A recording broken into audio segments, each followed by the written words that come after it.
3-1 teams here, each looking to move over 500, and we're underway here in Week 3. No run back here on the opening kickoff as we'll start at the 25.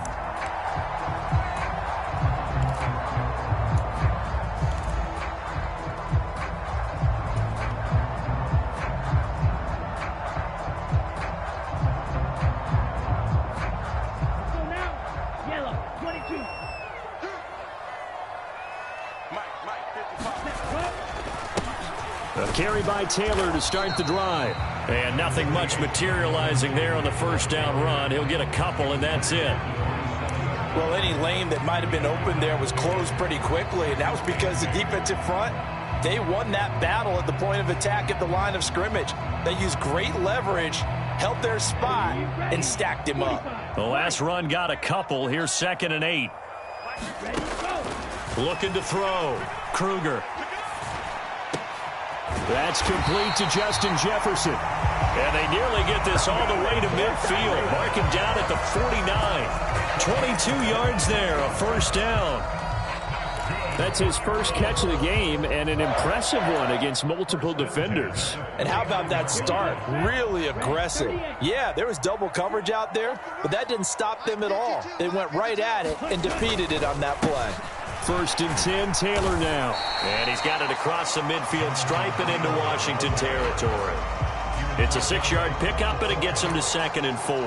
The Colts at 1-1 through 2 games thus far. It's not a start that's going to set the world on fire, but they've been pretty solid nonetheless. And the first thing that crosses my mind, it certainly beats the alternative of starting 0-2. I do think that this is a team that's going to take a little time to find its footing. Hard to navigate the always tough NFL. Nothing on the screen that time. Now it's 3rd down. As a defense, you're more balanced when you're in zone coverage because you're able to keep your eyes on the quarterback and see the play develop in front of you. You're able to keep the quick pass in front of them and stop it right at the line of scrimmage. In search of 4 yards here to pick up the first down. On 3rd down, here's Taylor. And he'll be taken down, but he does have first down yardage. 8 yards on the pickup there, and it moves the sticks.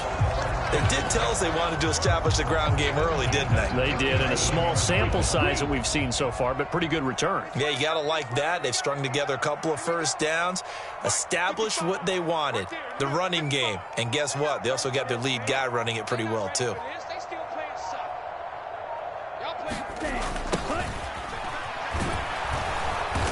And this play will be blown up. He'll lose yardage back at the 38. Officially, it's a 1-yard loss. That's going to bring up 2nd and 11. Because his primary job is defending against the pass, you don't often see a cornerback making tackles in the backfield.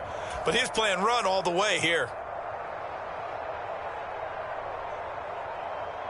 Looking at a 2nd and 11 now after the loss. Set the tone, defense. Set the tone, defense. He'll be hit down at the 33, 5 yards on the play. On a 2nd and long, it's really nice to see an offense that has enough confidence to run the football in that situation. I think that goes back to their practice and game planning. They've seen things that they've seen on tape and in previous games that led them to believe that even in a long-distance situation, they can still run the football and gain enough yardage to put themselves in a good spot on 3rd down. 8th play of this opening drive coming up. This is 3rd down.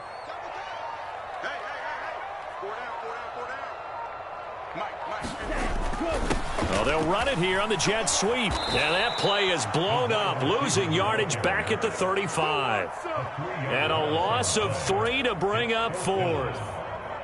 They tried to catch him by surprise there on 3rd down, but this defense, they were all over the jet sweep. And it's oftentimes all about what you're doing on the backside of the defense, whether it's the defensive end or the outside backer, who's setting the edge. And if they don't get blown off the line of scrimmage, they can really wreck a play. And in this case, they were able to make the tackle for a loss as a result.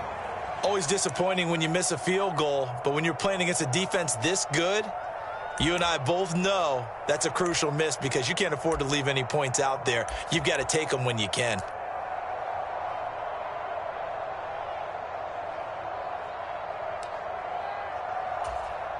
They've got good starting field position as they come up here 1st and 10 at their own 42.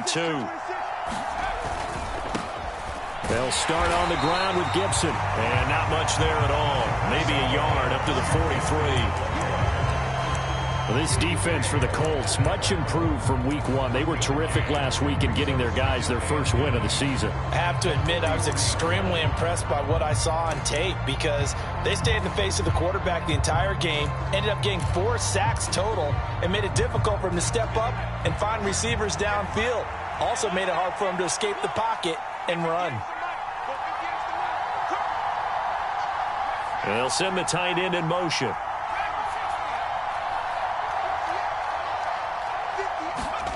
Faking the handoff. Howell. And this one is incomplete. Brandon, we saw these defenders flying to the football in their win last week, and nothing has changed. They're still moving around quickly and forcing incompletions.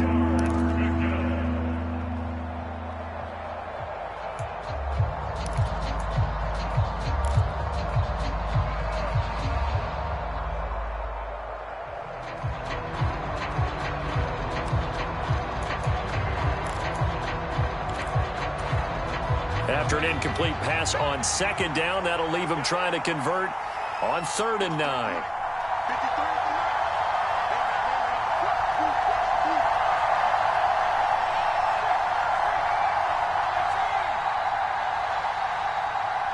They just do get the play off as he'll look to throw. Got his man, it's Dulcich. And oh, he's just going to be short here, barely. Maybe by a half a foot. It'll be 4th and inches. And now a decision here on the opening drive. 4th and very short, this part of the field. What do you think they do, CD? I think you go for it. I think there's a lot of game left to be played. I like the advantage that they're trying to create here early. I say be aggressive and try and get it done.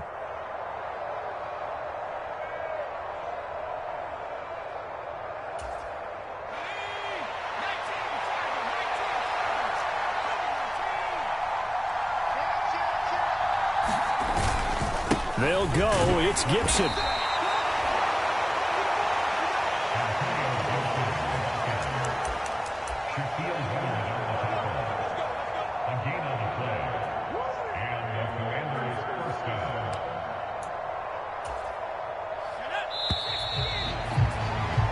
We're scoreless after 1.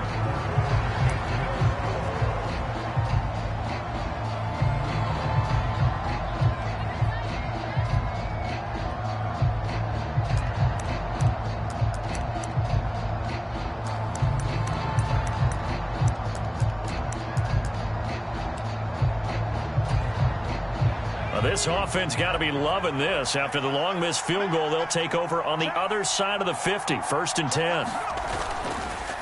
On the counter, Gibson. And he'll get this down only to about the 46. Just a yard on the 1st down carry, so it's 2nd and 9. And this is why aggressive defense coordinators